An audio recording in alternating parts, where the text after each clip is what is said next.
Hello दोस्तों, नमस्कार। आपका स्वागत है आपके अपने चैनल हिंदी हब ऑफिशियल में। तो आज दोस्तों हम द्वितीय कक्षा की शुरुआत करने वाले हैं और हम पढ़ रहे थे आचार्य रामचंद्र शुक्ल का इतिहास। पिछली कक्षा में हमने देखा कि आचार्य रामचंद्र शुक्ल ने अपने इतिहास की शुरुआत है वो शिवसिंह सेंगर के शिवसिंह सरोज से, जो कि 1883 में किसी भारतीय का पहला इतिहास ग्रंथ था, से की है। इसके बाद में और इसे उन्होंने वृत्त संग्रह की संज्ञा दी है। इसके बाद में उन्होंने ग्रियर्सन के इतिहास को 1888 में 89 में उसे कवि वृत्त संग्रह की संज्ञा दी है। 1900 में जो काशी नागरिक प्रचारणी सभा ने ग्रंथों की खोज की थी, 1911 की रिपोर्ट को आधार बना करके 1913 में मिश्र बंधुओं ने गणेश बिहारी मिश्र, श्याम बिहारी मिश्र और सुखदेव बिहारी मिश्र ने 1913 में 3 भागों में हिंदी मिश्र बंधु विनोद का है वो प्रकाशन करवाया था। 1934 में जिसका चौथा भाग आया था। इसके ग्रंथ को आचार्य शुक्ल ने बड़ा भारी प्रकांड कवि वृत्त संग्रह की संज्ञा दी है और इनको मिश्र बंधुओं को परिश्रमी संकलनकर्ता की संज्ञा दी है। इसके बाद में आचार्य शुक्ल ने आदि काल के या विभिन्न कालों के नामकरण पर विचार किया है कि मैंने किसी भी काल का नामकरण किन आधारों पे किया है। तो इसके 2 प्रमुख आधार बनाए हैं। एक तो किसी काल में रचनाओं की प्रचुरता और दूसरा है ग्रंथों की प्रसिद्धि। आदि काल का नाम आचार्य शुक्ल ने वीरगाथा काल दिया है और इसके लिए उन्होंने 12 पुस्तकों को आधार बनाया है, जिनको उन्होंने अपभ्रंश काव्य और देशभाषा काव्य की पुस्तकों में बांटा है। अपभ्रंश काव्य की 4 रचनाएं हैं, विजयपाल रासो, हम्मीर रासो, कीर्तिपता, कीर्तिलता का, और देशभाषा काव्य की बाकी 8 हैं, जिनमें खुसरो की रचना आती हैं, विद्यापति की पदावली आती है, पृथ्वीराज रासो आता है, परमाल रासो आता है, बीसलदेव रासो इत्यादि रचनाएं आती हैं। इसके बाद उन्होंने विचार किया है उप विभागों में बांटने को लेकर के। तो भक्ति काल की जैसी धारा को उन्होंने क्या है 2 भागों में बांटा है, जैसा आप जानते हैं, निर्गुण सगुण। निर्गुण को फिर 2 भागों में संत काव्य, सूफी काव्य। सगुण को भी फिर 2 भागों में राम काव्य। इसके अलावा उन्होंने बताया है कि भाई रीति काल में मैं रचना में कवियों के परिचयात्मक विवरण के लिए प्रवृत्त नहीं हुआ हूँ। मैंने जो रीति काल के कवियों का जो परिचय है वो मैंने मिश्र बंधु विनोद से ही लिया है। इसके अलावा उन्होंने कई और ग्रंथों से लिया है, जैसे कि श्याम सुंदर दास की हिंदी कोविद रत्नमाला, राम नरेश त्रिपाठी की कविता कौमुदी, वियोगी हरि जी की ब्रज माधुरी सार इत्यादि ग्रंथों से उन्होंने क्या है अपने इतिहास की सामग्री है वो जुटाई थी। आगे उन्होंने आधुनिक काल को गद्य काल नाम देते हुए कहा है कि आधुनिक जो वर्तमान में गद्य है, आधुनिक काल में जो सबसे प्रधान साहित्यिक घटना है वो गद्य का विकास है। और गद्य का विकास में उन्होंने प्रवृत्तियों का ज़्यादा विश्लेषण किया है, कवियों के परिचय पर कम ध्यान दिया है, प्रवृत्तियों और विशेषताओं को ज़्यादा विश्लेषित किया है। जहाँ जहाँ गद्य में कठिनाई आई है वहाँ उनके केदारनाथ पाठक एक मित्र हैं, वो काम में आए हैं। ठीक है, उनके बारे में उन्होंने लिखा है कि धन्यवाद को मैं आजकल की एक बदमाशी समझता हूँ। तो इन सारी चीज़ों को हमने अब तक पिछली कक्षा में देखा था। तो जिन दोस्तों ने पिछली कक्षा की शुरुआत नहीं की है, आचार्य रामचंद्र शुक्ल का इतिहास पढ़ना चाहते हैं, तो वो पिछली कक्षा को शुरू से है वो शुरुआत करें। तो चलिए आज हम इसकी विषय सूची है वो देखना चाहते हैं, जहाँ से कई बार क्वेश्चन बनने के भी चांस रहते हैं और बने भी हैं। तो सबसे पहले विषय सूची में भूमिका है दोस्तों वेंकट शर्मा की, इसकी भूमिका है। हिंदी साहित्य का इतिहास है वो काल विभाग। ठीक है, काल विभाग किया है, 4 कालों में बांटा है, जैसा कि आप जानते हैं। सबसे पहले 1 नंबर पे आपका आ जाएगा आदिकाल, जिसको इन्होंने वीरगाथा काल कहा है, वीरगाथा काल। दूसरे पे आ जाएगा आपका भक्ति काल, तीसरे पे आ जाएगा रीति काल, चौथे पे आ जाएगा आपके गद्य काल। भक्ति काल को पूर्व मध्य काल, रीति काल को उत्तर मध्य काल। तो हिंदी साहित्य का इतिहास काल विभाग आपका दोस्तों 1 पन्ने का टॉपिक है ही। जनता और साहित्य का संबंध है वो बताया गया है कि जनता और साहित्य के बीच में क्या क्या संबंध होता है, जिसकी शुरुआत उन्होंने प्रसिद्ध अपने कथन से की है कि जैसे जैसे जनता की जो चित्तवृत्ति है वो बदलती जाती है, वैसे ही जो साहित्य का स्वरूप है उसमें भी परिवर्तन आ जाता है। तो जनता की इस चित्रवृत्तियों की बदलती हुई परंपरा को रेखांकित करते हुए जो इतिहास लिखा जाता है उसे ही हम साहित्य का इतिहास कहते हैं। हिंदी साहित्य के इतिहास के 4 काल जो मैंने अभी आपको बताए, इन कालों के नामकरण का तात्पर्य कि भाई आदिकाल का नाम है वो वीरगाथा काल क्यों किया गया है, भक्ति काल का नाम उत्तर पूर्व मध्य काल का नाम भक्ति काल क्यों है, रीतिकाल नाम क्यों दिया गया है, इसकी क्या विशेषता है। ठीक है, तो इन चीज़ों पे विचार किया गया है। आगे हम देखते हैं आदिकाल। आदिकाल के सामान्य परिचय में क्या क्या है। हिंदी साहित्य का आविर्भाव काल है ये आदिकाल। प्राकृताभास हिंदी के सबसे पुराने गद्य, ठीक है, जहाँ प्रकृति की रूढ़ियों से बद्ध हिंदी है उसको इन्होंने प्राकृताभास हिंदी कहा है। आदिकाल की अवधि कब तक मानी है इन्होंने, तो आदिकाल की अवधि 1050 से 1375 के बीच में, संवत के बीच में मानी है। इस काल के आरंभ की अनिर्दिष्ट लोक प्रवृत्ति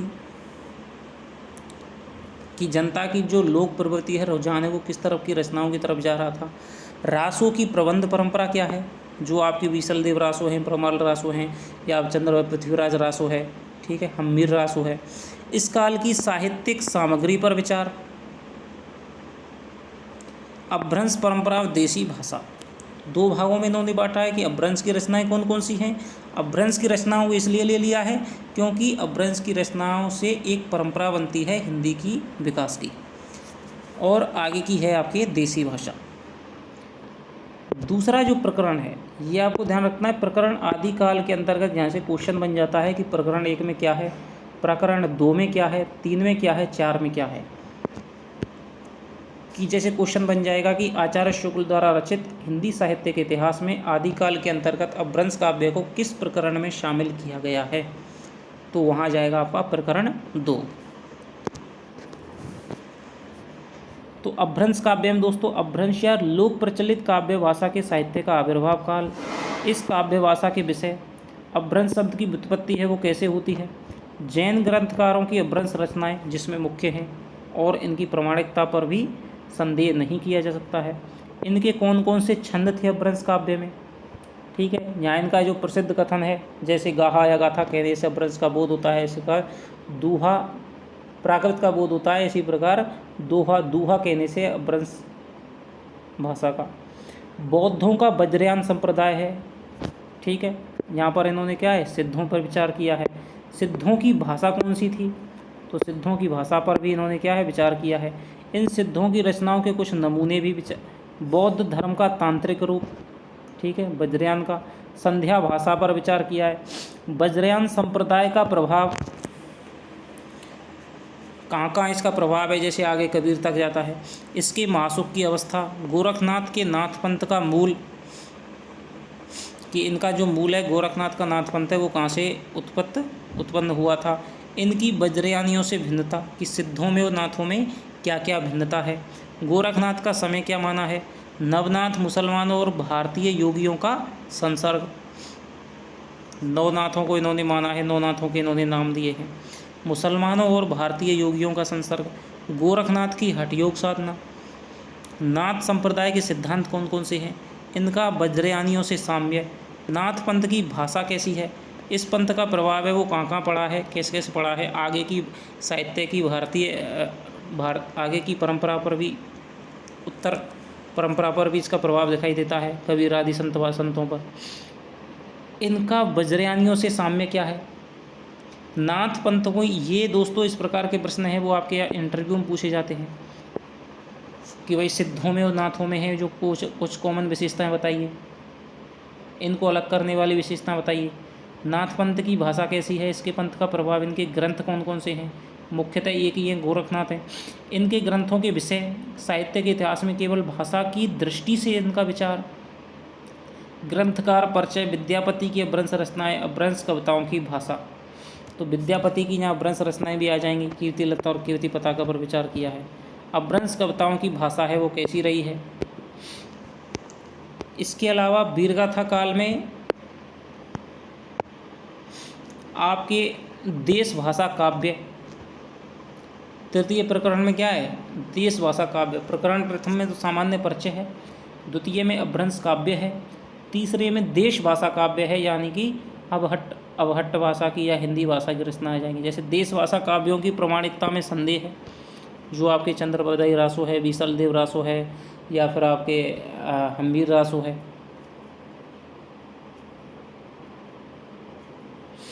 देश भाषा काव्यों की प्रमाणिकता में संदेह है।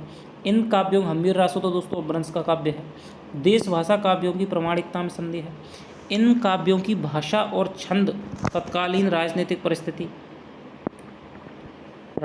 परिस्थितियाँ क्या रहीं, जैसे कि चंद्रबरदाई पृथ्वीराज रासो के समय में युद्ध वगैरह जो भी हुए थे। वीरगाथाओं का आविर्भाव, कि वीरगाथाओं को क्यों हुई थी, क्यों रचना पड़ी थी, वीरगाथाओं की रचना क्यों करनी पड़ी थी, कि तत्कालीन इनके दो रूप, रासो शब्द की व्युत्पत्ति के बारे में विचार किया है, कि नाल्य रसायन आरंभई शारदा टूठी ब्रह्म कुमारी, रसायन शब्द से इसकी उत्पत्ति मानी है। ग्रंथ परिचय, ग्रंथकार परिचय। प्रकरण 4 में हो जाएंगे दोस्तों फुटकल रचनाएं, जिसमें लोक भाषा के पद्य आ जाएंगे। खुसरो और विद्यापति की रचनाओं पे इन्होंने विचार किया है। तो ये आपका आदिकाल है। आदिकाल को 4 प्रकरणों के अंतर्गत बांटा गया है। अधिक जानकारी के लिए आपको ये भी याद रखना आवश्यक है।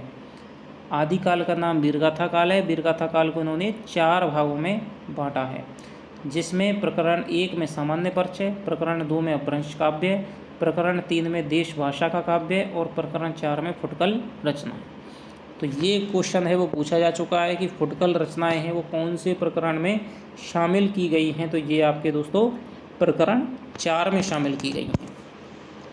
तो अब हम भक्ति काल और उसकी भूमिका को नहीं पढ़ेंगे, वरना आपका समय गायब हो जाएगा। जब हम भक्ति काल की शुरुआत करेंगे उससे पहले हम उसकी भूमिका है कौन कौन सी चीज़ें हैं वो हम आपको विचार करेंगे। तो चलिए अब पढ़ते हैं हम सीधे आपके सामान्य परिचय पे।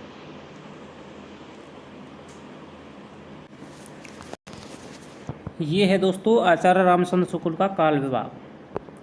सबसे वेरी इंपॉर्टेंट कथन जो शुक्ल का पर्याय बन चुका है, जबकि प्रत्येक देश का साहित्य वहाँ की जनता की चित्तवृत्ति का संचित प्रतिबिंब होता है, तब यह निश्चित है कि जनता की चित्तवृत्ति के परिवर्तन के साथ साथ साहित्य के स्वरूप में भी परिवर्तन होता चला जाता है। आदि से अंत तक इन्हीं चित्तवृत्तियों की परंपरा को परखते हुए साहित्य की परंपरा के साथ उनका सामंजस्य दिखाना ही साहित्य का इतिहास कहलाता है। मोस्ट इम्पोर्टेंट कथन दोस्तों, जो बार बार परीक्षाओं में पूछा जा सकता है कि किसने साहित्य को चित्तवृत्ति का प्रतिबिंब कहा है, या फिर ये सीधा कथन है, पूछ लिया जाता है। ठीक है, पूरी ये परिभाषा है साहित्य के इतिहास की।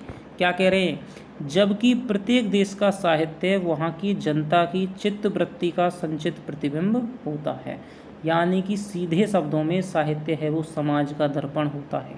समाज की जैसी रुचि होती है, समाज की जैसी मान्यताएं होती हैं, समाज की जैसी इच्छाएं होती हैं, समाज की जैसी दशा होती हैं, साहित्य उसी को वर्णित करता है। तो जनता की जो जो रुचियां होती हैं, जो जो चाहतें होती हैं, उनका संचित प्रतिबिंब ही साहित्य होता है, यानी कि सारे समाज का जो चित्रण है वो साहित्य में जाकर के फलीभूत होता है।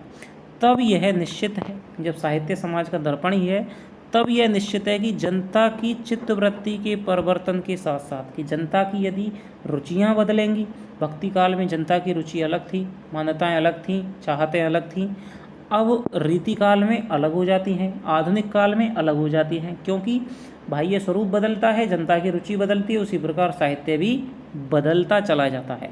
जनता की चित्तवृत्ति के परिवर्तन के साथ साथ साहित्य के स्वरूप में भी परिवर्तन होता चला जाता है। तो आदि से अंत तक, यानी कि आदि यानी जहाँ से शुरुआत हो रही है साहित्य की और जनता की चित्तवृत्तियों की, आदि से अंत तक इन्हीं चित्तवृत्तियों की, किसी भी भाषा के साहित्य की आदि से अंत तक इन्हीं चित्तवृत्तियों की परंपरा को, कैसी कैसी परंपरा रही है, आदि काल में क्या चित्तवृत्ति रही थी, भक्ति काल में क्या रही, रीति काल में क्या रही और आधुनिक काल में क्या रही, फिर उनके अंदर उपविभागों में भी क्या क्या सिस्टम है। तो इन्हीं चित्तवृत्तियों की परंपरा को परखते हुए साहित्य की परंपरा के साथ कि एक तो जनता की क्या स्थिति रही और फिर साहित्य की परंपरा क्या रही थी, उसकी क्या क्या दशाएं रही थी, उन दोनों का एक साथ सामंजस्य दिखाना, उनको एक साथ में विश्लेषित करना, उनको एक साथ बैठा करके मूल्यांकन विश्लेषण करना ही साहित्य का इतिहास है, वो कहलाता है दोस्तों। ठीक है, आगे देखते हैं। जनता की चित्तवृत्ति बहुत कुछ राजनीतिक, सामाजिक, सांप्रदायिक और धार्मिक परिस्थिति के अनुसार होती है। तो आपने जैसे आप कहीं भी जब आप शुक्ल का इतिहास पढ़ेंगे या फिर नगेंद्र का इतिहास आप बहुत अच्छी तरह से पढ़ेंगे, किसी भी परवर्ती इतिहास को, तो उसमें आपको मिलेगा, जैसे रीतिकाल पढ़ेंगे तो भूमिका में आपको मिलेगा कि रीतिकाल के समय राजनीतिक परिस्थितियाँ क्या थीं, रीतिकाल के समय धार्मिक परिस्थितियाँ क्या थीं, सांप्रदायिक परिस्थितियाँ क्या थीं, सामाजिक परिस्थितियाँ क्या थीं, आर्थिक परिस्थितियाँ क्या थीं। तो ये परिस्थितियाँ उस समय क्या थीं, सारी हर काल में अलग अलग परिस्थितियाँ रही हैं, और उन्हीं को प्रतिबिंबित, उन्हीं को दर्शाते हुए तब का साहित्य है वो लिखा गया है। अतः कारण स्वरूप इन परिस्थितियों का किंचित दिग्दर्शना भी साथ ही साथ आवश्यक होता है कि भाई इनके कारण है वो साहित्य इस प्रकार का हुआ था। इस दृष्टि से हिंदी साहित्य का विवेचन करने में यह बात ध्यान में रखनी होगी कि किसी विशेष समय में लोगों की रुचि विशेष का संचार और पोषण किधर से किस प्रकार हुआ है, कि भाई ये रुचि थी उस समय तो ये कहाँ से आई थी और किस तरफ जा रही थी।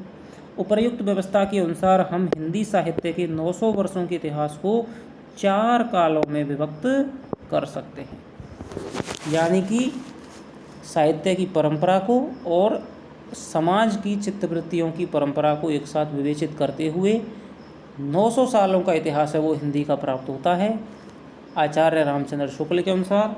तो इन्होंने उसे क्या है 4 कालों में बांट दिया है। आदिकाल, जिसका इन्होंने नाम रखा है वीरगाथा काल, 1050 से 1375।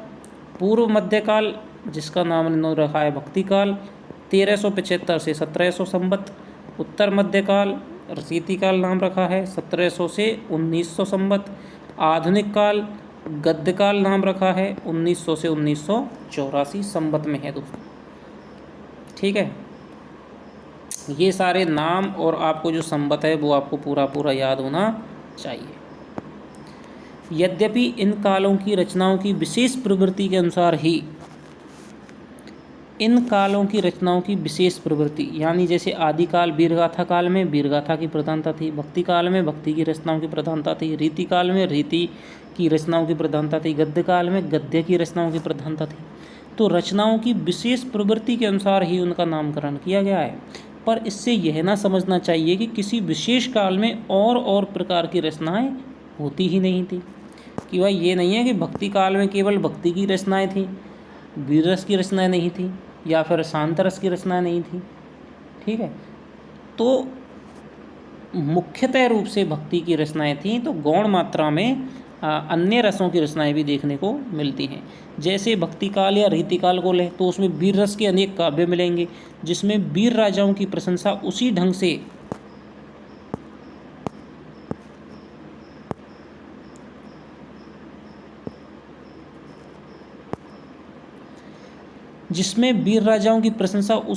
से की गई होगी जिस ढंग से वीरगाथा काल में हुआ करती थी। अतः प्रत्येक काल का वर्णन इस प्रणाली पर किया जाएगा कि पहले तो उक्त काल की विशेष प्रवृत्ति सूचक उन रचनाओं का वर्णन होगा जो उस काल के लक्षण के अंतर्गत होंगी, उसके पीछे संक्षेप में उनके अतिरिक्त और प्रकार की ध्यान देने योग्य रचनाओं का उल्लेख होगा। यानी कि प्रत्येक काल में, जैसे हम भक्ति काल पढ़ रहे हैं तो भक्ति काल में सबसे पहले तो भक्ति की रचनाओं का जो प्रमुख रचनाएं हैं उनका वर्णन किया जाएगा, और फिर अंत में फुटकल रचनाओं में या अन्य रचनाओं का नाम दे करके जो अन्य रचनाएं हैं उनका भी वर्णन कर दिया जाएगा। तो ये आचार्य शुक्ल कहते हैं। तो इसमें हमने काम की 2-3 बातें मिली। एक तो सबसे पहले ये परिभाषा, ठीक है। दूसरा है कि हिंदी साहित्य के 900 वर्षों के इतिहास को इन्होंने बांटा है, जिसको इन्होंने 4 कालों में, वीरगाथा काल, भक्ति काल, रीतिकाल, गद्य काल, ठीक है।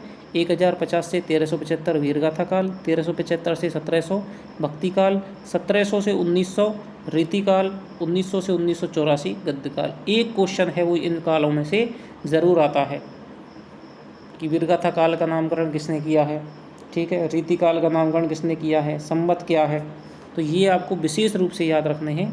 यद्यपि इन कालों की रचनाओं की विशेष प्रवृत्ति के अनुसार ही उनका नामकरण हुआ है।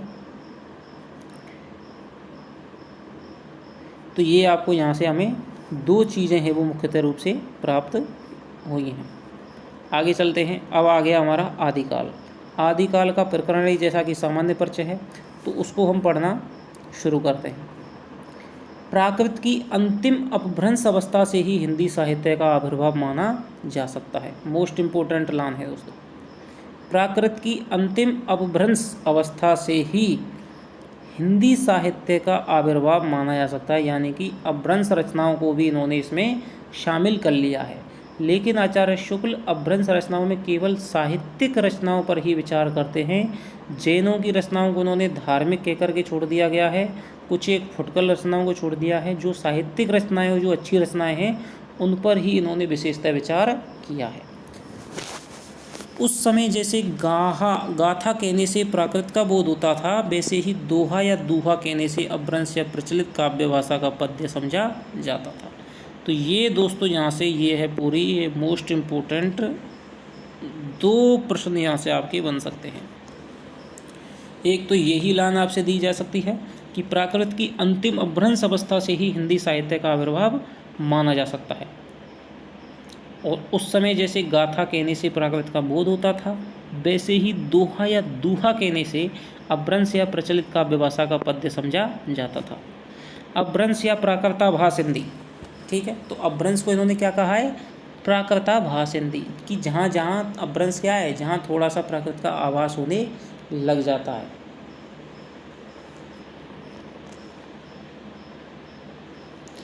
अपभ्रंश या प्राकृताभास हिंदी के पद्यों का सबसे पुराना पता तांत्रिक या योगमार्गी बौद्धों की सांप्रदायिक रचनाओं के भीतर विक्रम की 7वीं शताब्दी के अंतिम चरण में मिलता है।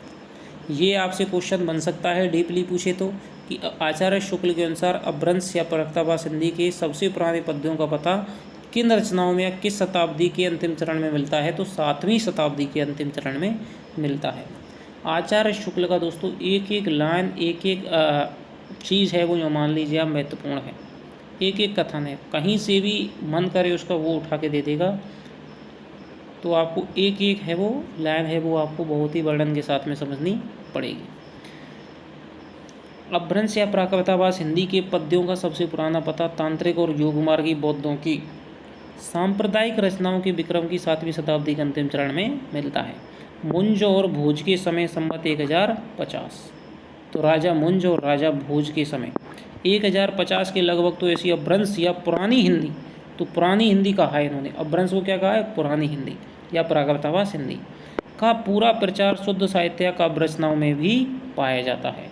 अतः हिंदी साहित्य का आदिकाल 1050 से लेकर के 1375 तक, अर्थात महाराजा भोज के समय से लेकर के हम्मीर देव के कुछ सब पीछे तक माना जा सकता है। मोस्ट इम्पोर्टेंट लाइन है दोस्तों, ठीक है, कि हिंदी साहित्य का आदिकाल महाराजा भोज के समय से लेकर, तो यहाँ पर आपको याद रखना आवश्यक है कि आचार्य रामचंद्र शुक्ल है वो बराबर आदिकाल नाम का यूज है वो कर रहे हैं, क्योंकि आदिकाल शब्द का जो सबसे पहले जनक हैं वो मिश्रबंधु हैं, लेकिन आदिकाल को आदिकाल यानी काल के रूप में नाम है वो स्थापित करने वाले हैं आचार्य हजारी प्रसाद द्विवेदी।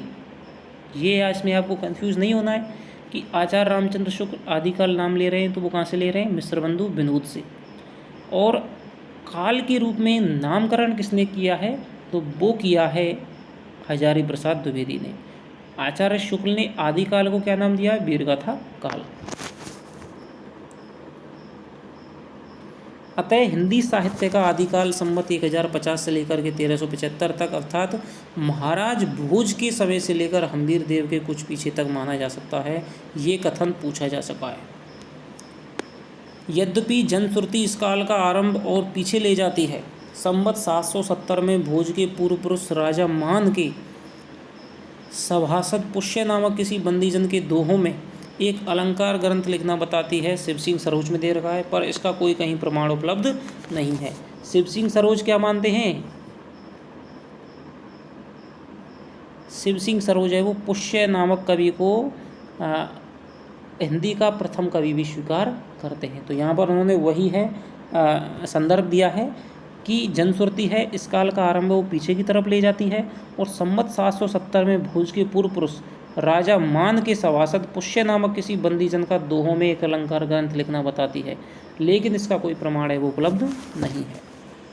आदिकाल की इस दीर्घ परंपरा के बीच 150 वर्ष के भीतर तो रचना की किसी प्रवृत्ति का निश्चय नहीं होता।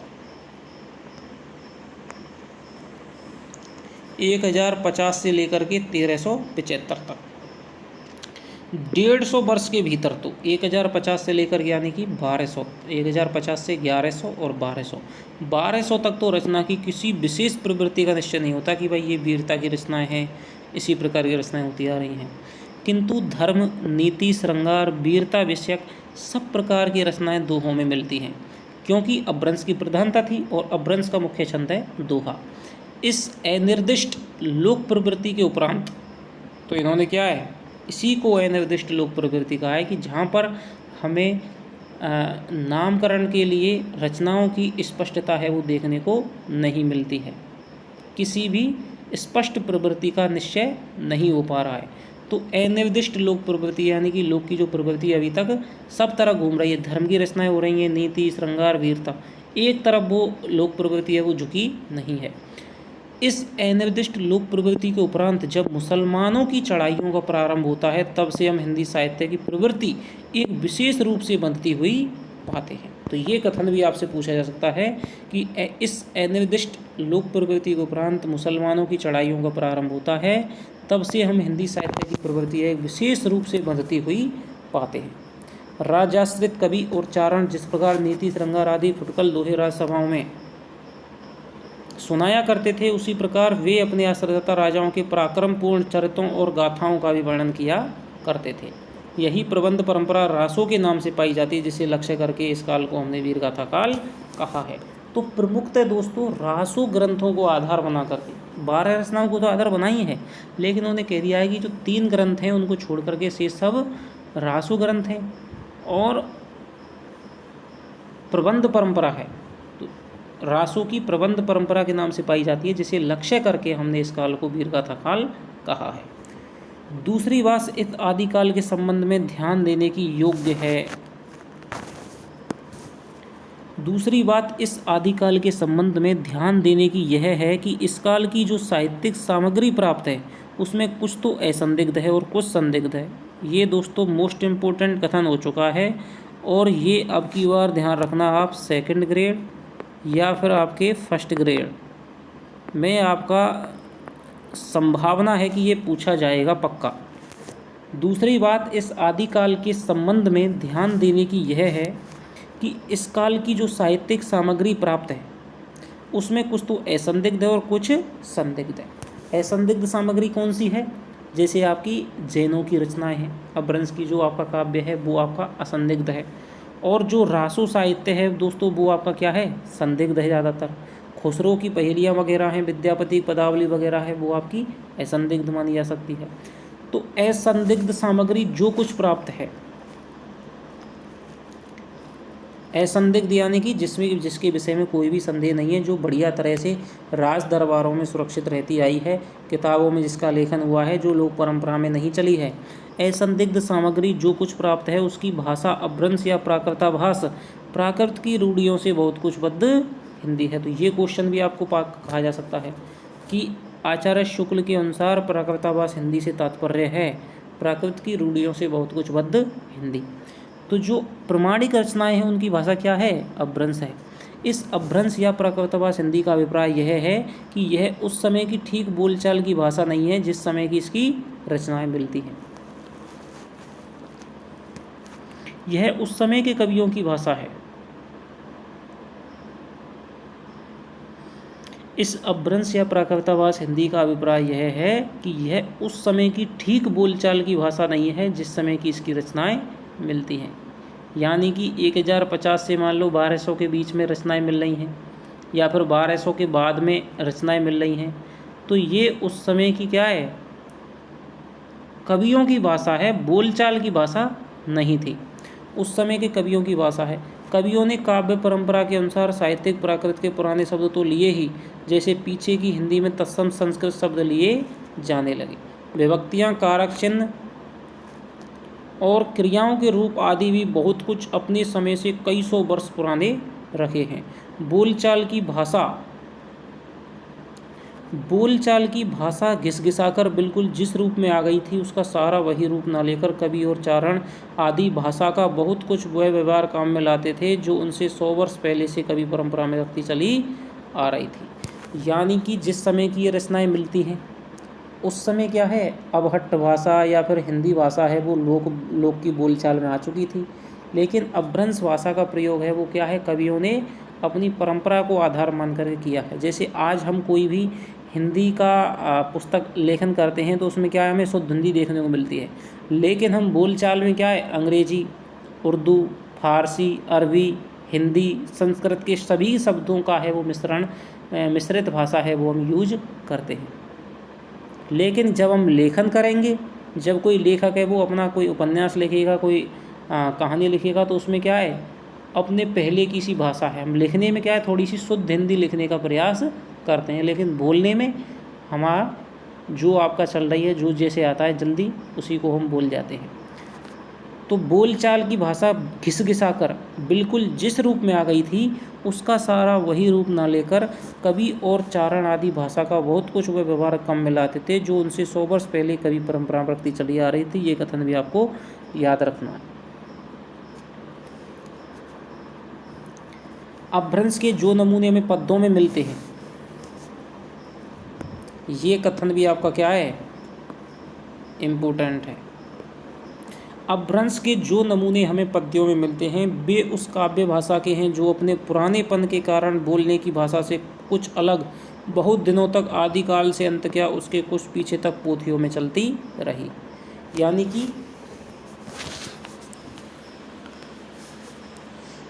जिस समय की जो अपभ्रंश की रचनाएं मिलती हैं, आचार्य शुक्ल ने जिन अपभ्रंश की रचनाओं पर विचार किया है वे रचनाएं हैं जो उस समय काव्य भाषा बोलचाल में तो नहीं थी, लेकिन लेखन में पुरानी परंपरा के अनुसार है वो प्रयुक्त की जा रही थी। अपभ्रंश के जो नमूने हमें पद्यों में मिलते हैं वे उस काव्य भाषा के हैं जो अपने पुरानेपन के कारण बोलने की भाषा से कुछ अलग, बहुत दिनों तक, आदिकाल के अंत क्या उसके कुछ पीछे तक पोथियों में चलती रही। तो ये कथन भी आपको आ सकता है। विक्रम की 14वीं शताब्दी में के मध्य में एक और तो पुरानी परंपरा के कई कवि, संभवतः सारंगधर, हम्मीर की वीरता का वर्णन ऐसी भाषा में कर रहे थे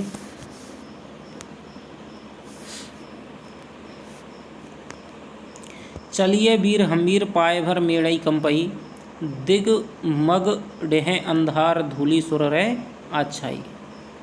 कि जब हम्मीर चलता है तो क्या है, जो धरती है वो कांप जाती है, और जो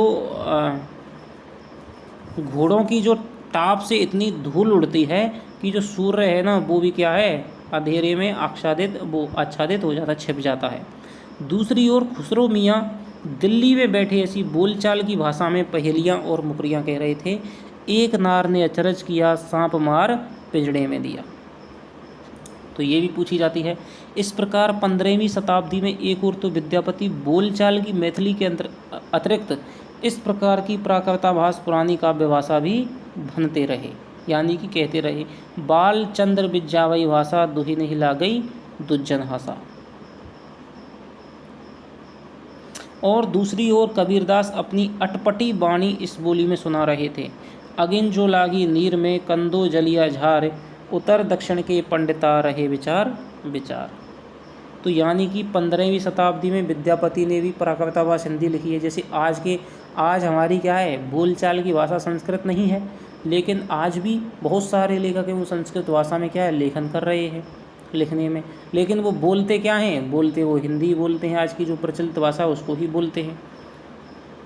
ठीक है, तो विद्यापति ने प्राकृताभास पुरानी काव्य भाषा किस में लिखी है, कीर्तिलता और कीर्ति पताका में। अगिन जो लागी नीर में कंदो जलिया झार, उत्तर दक्षिण के पंडिता रहे विचार विचार। कि अगिन जो लागी नीर में, नीर यानी जल में जैसे ही अग्नि लगी तो सारी जो क्या है कलुषता है, सारा जो कीचड़ है वो जल करके क्या है राख हो गया।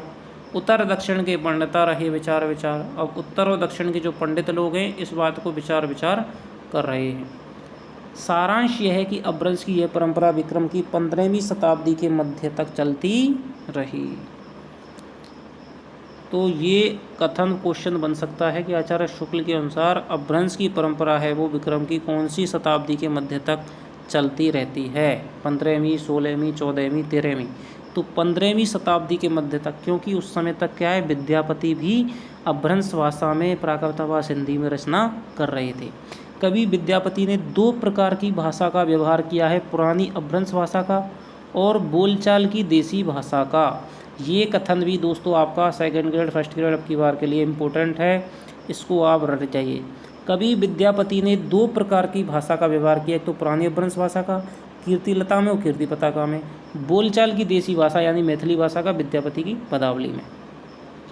इन दोनों भाषाओं का भेद विद्यापति ने स्पष्ट रूप से सूचित किया है कि देसिल बैना सब जन मिठा तें तेसन जंप हो अब हट्टा, कि देसिल बैना सब जन मिठा, कि देसी जो वाणी है देश भाषा है वो सबको क्या है सभी लोगों को प्यारी लगती है, ठीक है। इसीलिए मैं तैसो हो जंप हो अभट्टा, इसीलिए मैं उसी प्रकार की अभट्ट भाषा में ही अपने काव्य का बखान करता हूँ, उस काव्य को कहता हूँ। अर्थात देसी भाषा बोलचाल की भाषा, अपभ्रंश भाषा लेखन की भाषा थी, देश भाषा देसी भाषा बोलचाल की, जो उस समय लोग बोलचाल में काम लाते थे। और धीरे धीरे उसके बाद में 15वीं शताब्दी इसमें क्या है ये भी क्या है लेखन की भाषा है वो बनती चली गई धीरे धीरे। देसी भाषा बोलचाल की भाषा सबको मीठी लगती है, इससे वैसा ही अपभ्रंश देसी भाषा मिला हुआ मैं कहता हूँ। विद्यापति ने अपभ्रंश से भिन्न, ये दोस्तों ये कथन है बार बार पूछा जाता है विद्यापति का, देसिल वेना सब जन मिठा किस कवि की पंक्ति है, तो इसको आप याद रखिएगा। कवि विद्यापति ने 2 प्रकार की भाषा का व्यवहार किया है, पुरानी अपभ्रंश भाषा का और बोलचाल की देसी भाषा का। ये कथन आपको मोस्ट इम्पोर्टेंट है। विद्यापति ने अपभ्रंश से भिन्न प्रचलित बोलचाल की भाषा को देसी भाषा कहा है। तो विद्यापति ने अपभ्रंश से भिन्न, तो विद्यापति ने कौन सी भाषा को देसी भाषा कहा है, अपभ्रंश से भिन्न है जो प्रचलित बोलचाल की भाषा है उसको देसी भाषा कहा है। अतः हम भी इसी अर्थ में इस शब्द का प्रयोग कहीं कहीं आवश्यकता अनुसार करेंगे। तो आप क्या समझेंगे, देसी भाषा कही जा रही है तो वो बोलचाल की भाषा है। इस आदिकाल के प्रकरण में पहले हम अपभ्रंश की रचनाओं का संक्षिप्त उल्लेख करके तब देसी भाषा की रचनाओं का वर्णन करेंगे। तो दोस्तों अगली कक्षा में हम पढ़ेंगे प्रकरण 2 में अपभ्रंश काव्य। तो आज की कक्षा में आपने जाना कि आचार्य शुक्ल का जो प्रसिद्ध कथन है चित्तवृत्ति का साहित्य के इतिहास को जनता की चित्तवृत्ति का प्रतिबिंब बताया है। इसके अलावा 4 कालों में क्या क्या नामकरण है, कौन कौन से संवत में है, ठीक है। और उसके बाद में आपका क्या है सामान्य परिचय में इन्होंने अपभ्रंश की रचनाओं पर और देश भाषा की रचनाओं पर भी कि कहाँ कहाँ से क्या है कैसे कैसे शुरुआत होती है वो भी इन्होंने क्या है बताई है, ठीक है। ये कथन यहाँ पर आपके मोस्ट इम्पोर्टेंट आए हैं, 5-6 कथन हैं और 1-2 आपके जैसे बाल जंद विद्या विभाषा ये पंक्ति भी आपकी प्रसिद्ध है। इसके देसिल वेना सब जन मिठा ये पंक्ति भी आपको याद रखने योग्य है। तो छोटी छोटी क्लासों के माध्यम से ही हम आचार्य शुक्ल के इतिहास को शांति से समझ पाएंगे, क्योंकि ज़्यादा लंबी क्लास हो जाएगी तो फिर आपको भी क्या है थोड़ी सी बोरियत महसूस होगी, ठीक है। ज़्यादा दोस्तों बोलना पड़ता है, बोलेंगे नहीं तो फिर दोस्तों समझ में नहीं आएगा। यूँ तो पढ़ाने को मैं आदिकाल भी अब तक एक क्लास में ख़त्म कर सकता हूँ, लेकिन इससे कोई फ़ायदा नहीं है। तो चलिए दोस्तों आपसे मिलता हूँ अगली क्लास में, तब तक के लिए दोस्तों बाय बाय, धन्यवाद।